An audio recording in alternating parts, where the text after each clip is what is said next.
Hello everyone, লিমাস kitchen dream page সবাইকে আমন্ত্রণ জানাচ্ছি। আসসালামু আলাইকুম। কেমন আছেন সবাই? আশা করি সবাই ভালো আছেন। আলহামদুলিল্লাহ আমিও ভালো আছি।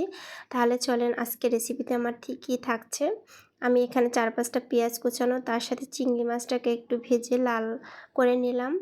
1 টেবিল চামচ করে হলুদ মরিচের গুঁড়া, 1/2 টেবিল চামচ জিরার গুঁড়া, স্বাদ মতো লবণ, সামান্য পরিমাণে পানি দিয়ে এটাকে ভালো করে আমি নেড়ে চেড়ে কষিয়ে নিব। এখন এখানে আমি 3 টেবিল চামচের মতো নারিকেল বাটা ব্যবহার করেছি, এটাকেও ভালো করে কষাবো।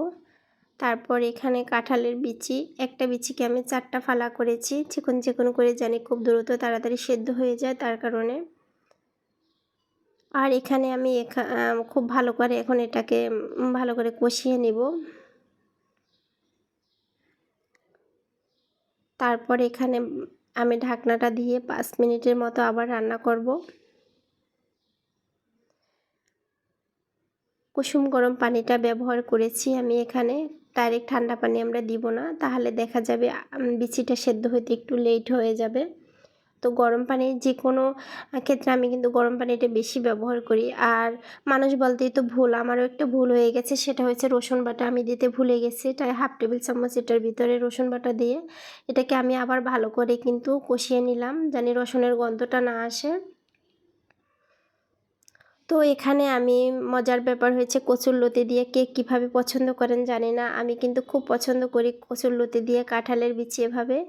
তার সাথে 4টা কোষ রসুনের কোষ দিয়েছি, আমার খুব ভালো লাগে। আর এটাও কিন্তু আমি পানিটা কিন্তু কুসুম গরমই ব্যবহার করেছি, গরম পানিটা আর কি ব্যবহার করেছি।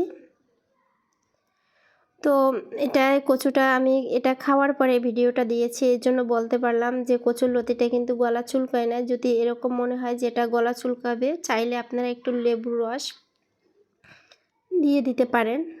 তো আবার এভাবে নেড়ে চেড়ে ঢাকনাটা দিয়ে রান্না করা পর্যন্ত, শেষ হওয়া পর্যন্ত অপেক্ষা করব। এখন 4-5টা কাঁচামরিচ দিয়ে দেব। এটা যদি অপশনাল, যদি আপনারা ঝাল বেশি খেয়ে থাকেন তাহলে দিবেন। ভালো একটা, এটা উঠানোর আগে আগে দেবো। কাঁচামরিচটা এমনভাবে রাখবো যে কাঁচামরিচটা সেদ্ধও হবে না, কাঁচাও থাকবে না, ভালো একটা ফ্লেভার আসবে। অলমোস্ট আমার রান্না শেষ। কালারটা দেখেন কত সুন্দর, ওয়াও! এটা কিন্তু খেতে অনেক মজা হয়েছিল। তো আশা করি শেষ পর্যন্ত যারা আমার ভিডিওটি দেখেছেন তাদেরকে অসংখ্য অসংখ্য ধন্যবাদ। সবাই ভালো থাকবেন। আল্লাহ হাফেজ।